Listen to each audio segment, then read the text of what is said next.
استاد سمجھ گیا یہ احمق آدمی صرف شعر سنتا ہے، شعر سمجھتا نہیں۔ شعر سننا اور بات ہے اور شعر کا سمجھنا اور بات ہے۔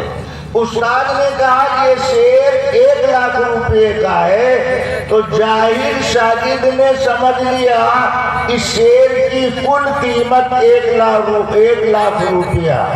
استاد نے کہا تم نے ہماری بات کو سمجھا نہیں۔ کہا اگر تم اس شعر کی قیمت کا اندازہ کرنا چاہتے ہو تو تمہیں شعراء کی مجلس میں جانا پڑے گا، ادبا کی محفل میں جانا پڑے گا، صاحب کلام سے ملنا پڑے گا، مالک زبان سے ملنا پڑے گا۔ زبان والا زبان کی قیمت جانتا ہے، کلام والا کلام کی قیمت جانتا ہے، سبزی بیچنے والا سبزی کی قیمت جانتا ہے، کپڑا بیچنے والا کپڑے کی قیمت جانتا ہے، چمڑا بیچنے والا چمڑے کی قیمت جانتا ہے، لکڑا بیچنے والا لکڑے کی قیمت جانتا ہے، لوہا بیچنے والا لوہے کی قیمت جانتا ہے، سونا چاندی بیچنے والا سونا چاندی کی قیمت جانتا ہے۔ اسی طرح شعر کی قیمت شعر سمجھنے والا جانتا ہے، شعر سننے والا نہیں جانتا۔ ایک شعر کے سمجھنے کے لیے کتنی محنت، اور آپ کو ایک کے بجائے 2 شاعر نے شعر سنایا، آپ نے ان کی کتنی بات سمجھی ہوگی وہ آپ جانے، آپ کا کام جانے، ہمیں اس سے مطلب نہیں ہے۔ میں اب یہ کرنا چاہتا ہوں جو حدیث میں نے آپ کے سامنے پڑھی، اس میں اللہ کے پیغمبر علیہ السلام نے 12 قیمتی باتیں بیان فرمائی۔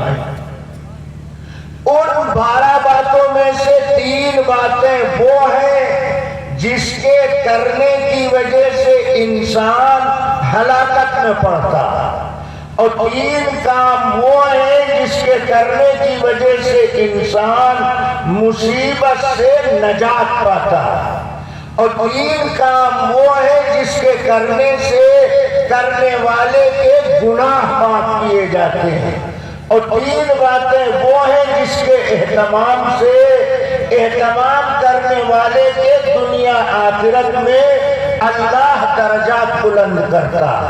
ان ساری باتوں کا تعلق دین اسلام سے۔ ہم نے دین اسلام کا مطلب سمجھا ہے روزہ رکھ لینا، نماز پڑھ لینا، اور کبھی کبھی بیٹھ کر کے قرآن پڑھ لینا۔ اس کا نام دین اسلام نہیں، بلکہ دین اسلام کے 5 اہم شعبے ہیں۔ پہلا شعبہ عقائد کا، دوسرا شعبہ عبادات کا، تیسرا شعبہ معاملات کا، چوتھا شعبہ معاشرت کا، اور 5واں شعبہ اخلاقیات کا۔ ان 5 شعبوں پر مشتمل اسلام کی بہترین تعلیمات کا قیام ہے، اور اسلام اسی کا نام ہے۔ ہم عبادات کی دنیا میں تو مضبوط نظر آتے ہیں، مگر معاملات اور اخلاقیات کی دنیا میں 0 نظر آتے ہیں، جس کی وجہ سے تعداد میں زیادہ ہونے کے باوجود آج ہماری دعائیں قبول نہیں کی جاتی، دشمن کے مقابلے میں ہماری مدد نہیں کی جاتی، ہم اللہ کے سامنے روتے ہیں، اللہ ہم پر ترس نہیں کھاتا۔ صورتحال یہ ہے کہ ہماری بات نہ ہماری بیوی مانتی ہے، نہ ہماری اولاد مانتی ہے، نہ ہمارا پڑوسی مانتا ہے، نہ ہمارا مقتدی ماننے کے لیے تیار ہے۔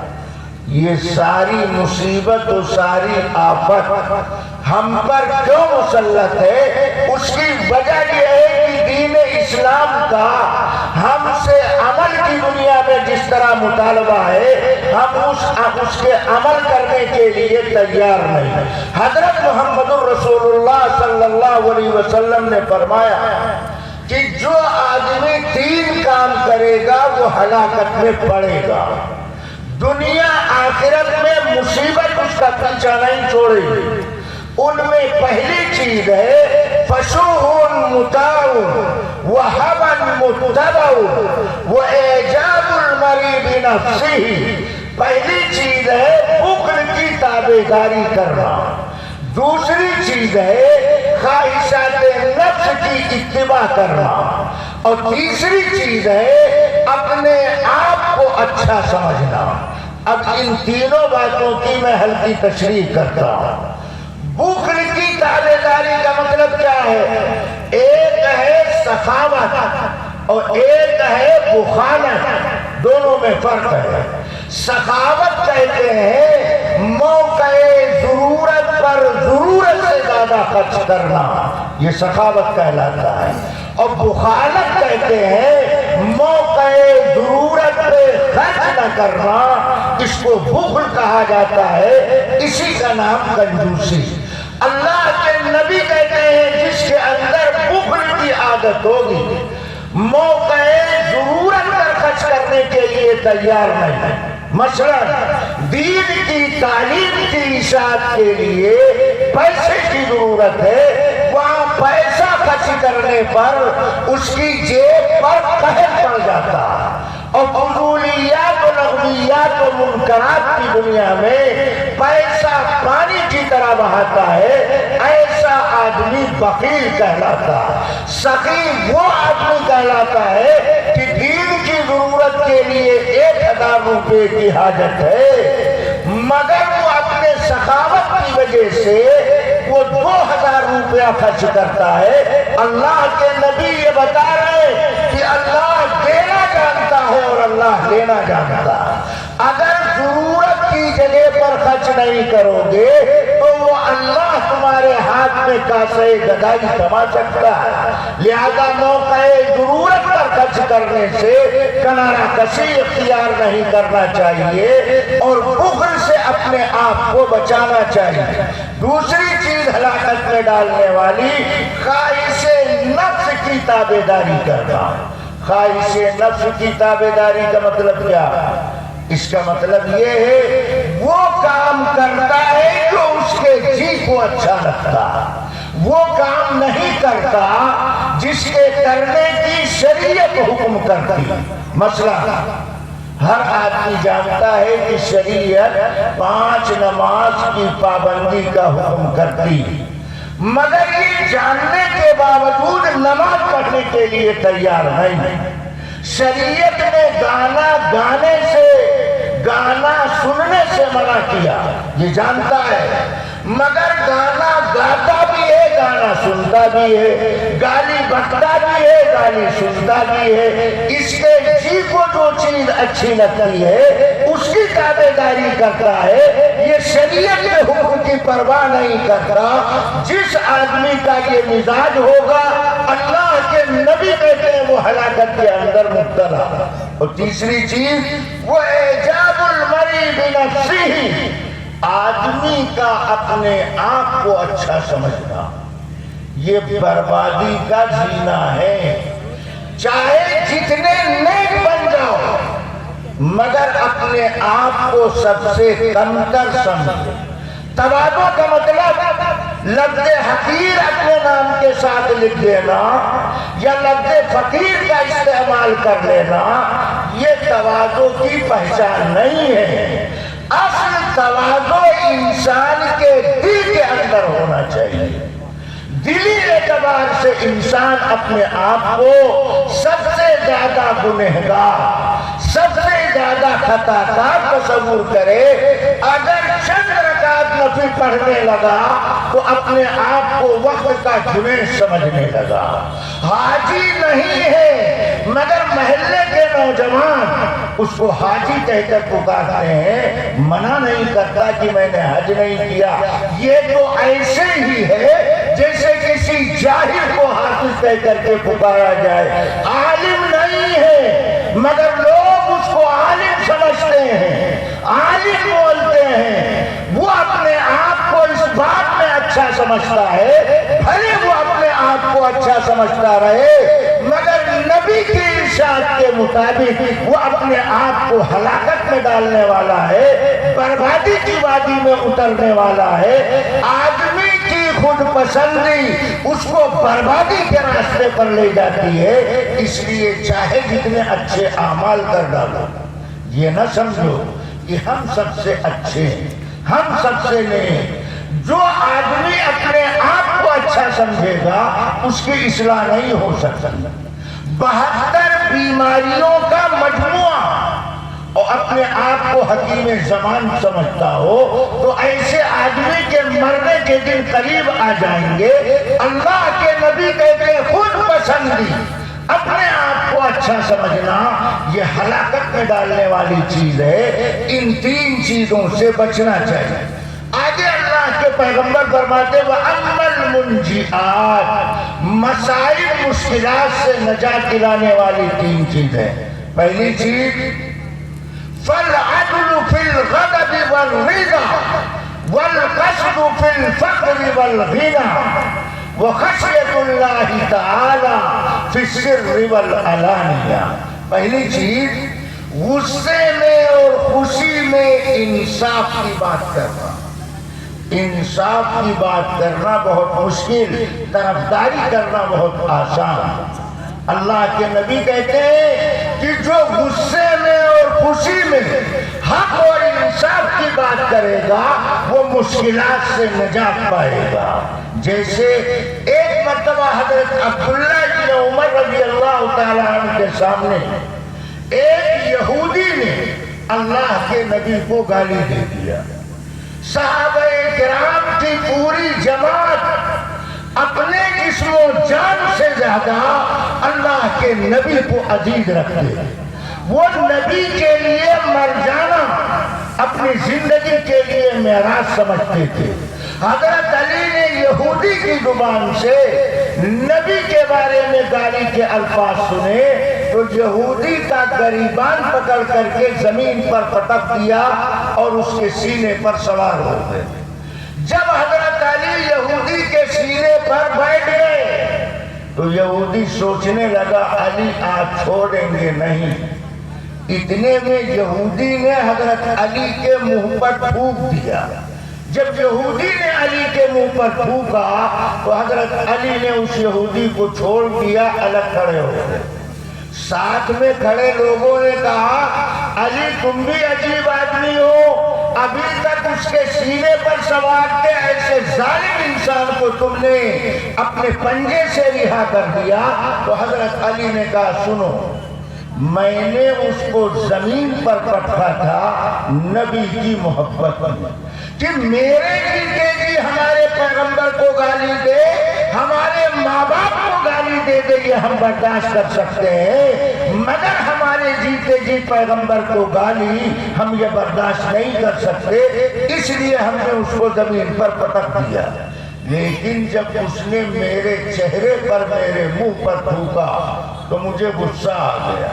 اب اگر میں اس پر کوئی کارروائی کرتا ہوں تو یہ نبی کی محبت میں کارروائی نہیں کہلائے گی بلکہ اپنی ذات کے بدلے کے لیے کارروائی کہلائے گی. اللہ کے نبی یہی کہتے ہیں غصے کی حالت میں انصاف کی بات کرنا یہ انسان کو نجات دلانے والا عمل ہے، اور خوشی کے وقت میں انصاف کی بات کرنا یہ نجات دلانے والا عمل. یہی حضرت عبداللہ ابن عمر مدینے سے نکل کر پہاڑی کی طرف جا رہے ہیں. وہاں ایک چرواہے کو دیکھا کہ وہ بکریاں چرا رہا.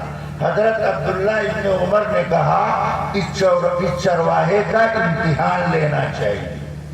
چرواہے کے پاس پہنچے، کہنے لگے سنو، میں ایک مسافر بھوکا پیاسا آدمی، تم ایک بکری ہمارے ہاتھ بیچ دو. اس چرواہے نے کہا مسافر میں ان بکریوں کا مالک نہیں ہوں، میں تو اپنے مالک کا نوکر ہوں، بکریاں چرا رہا ہوں. تو عبداللہ ابن عمر نے اس کا امتحان لینے کے لیے کہا میں تجھے ترکیب بتاتا ہوں، گاؤں سکھاتا ہوں. ایسا کرو ایک بکری قیمتاً مجھے بیچ دو، شام کو جب واپس جانا تو اپنے مالک سے کہہ دینا ایک بکری بھیجیا اٹھا لے گیا. مالک تمہاری بات پر اعتماد کر لے گا، تم کو پیسہ مل جائے گا، مجھ کو بکری مل جائے گی. میں بکری ذبح کروں گا تو اس کو کو گوشت بکری کا گوشت بھی دوں گا۔ اس چرواہے نے ابن عمر کی بات سننے کے بعد کہا او مسافر فَأَيْنَ اللَّهُ اللہ کہاں؟ فَأَيْنَ اللَّهُ اللہ کہاں؟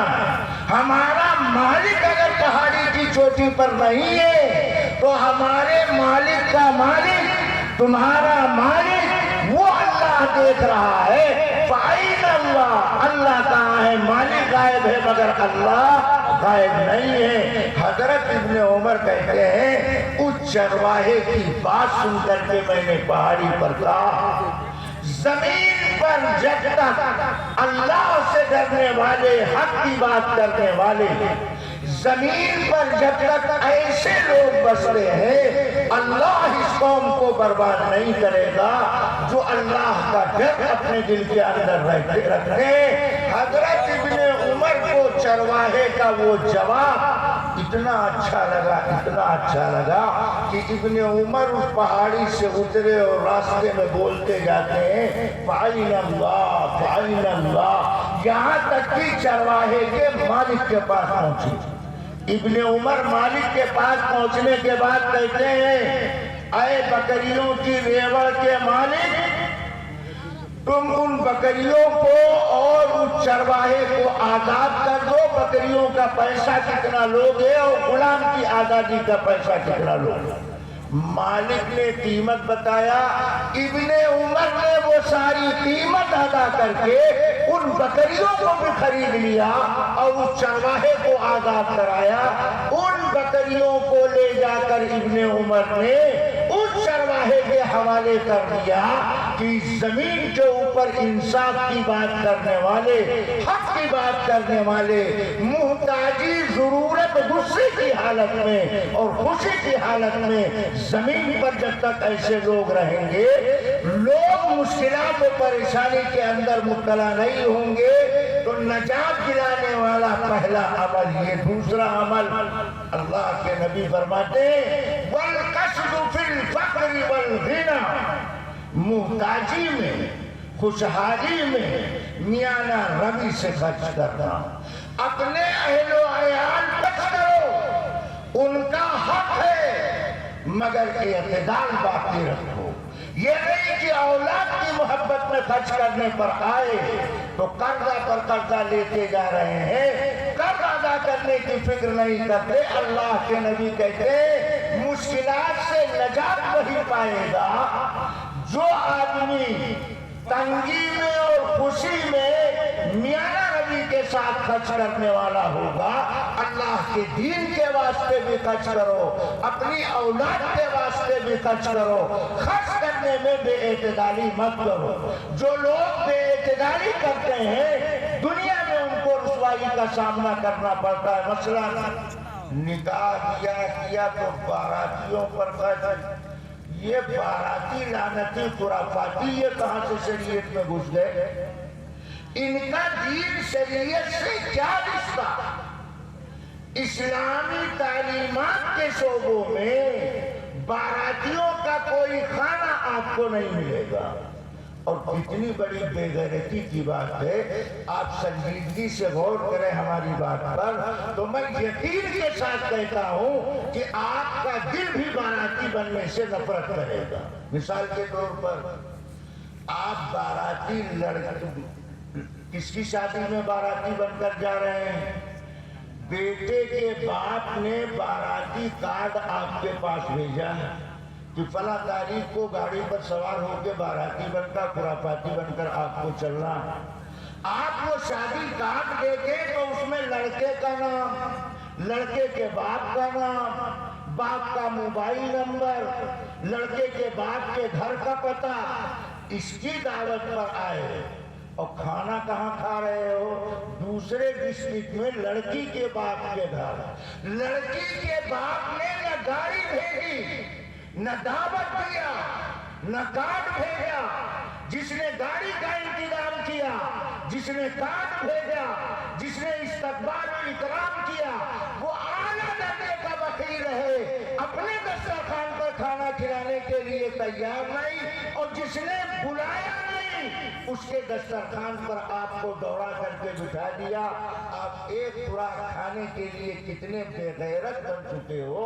اللہ کے نبی فرماتے ہیں والقصد فی الفقر والغنى، تنگی میں، خوشحالی میں میانہ روی کے ساتھ خرچ کرو، لڑکیوں کو تنخواہ میں حصہ دیتے نہیں، باقیوں کے اوپر خرچ کرتے ہیں جس کا شریعت سے کوئی لینا دینا نہیں۔ اور افسوس کی بات یہ ہے جہاں مجمع میں بوڑھے بیٹھے ہیں، اگر میں ہاتھ اٹھواؤں تو 20 25 30 آسانی کے ساتھ میسر آئیں گے، 20 بوڑھے آسانی کے ساتھ ایسے مل جائیں گے جنہوں نے آج تک اپنی بیوی کا حق مہر ادا نہیں کیا۔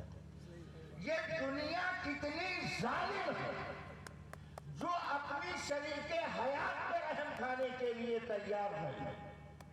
بیوی شوہر کی زندگی کا جز کہلاتا ہے، اس کی ہر خوشی غمی میں برابر شریک رہتی ہے، تو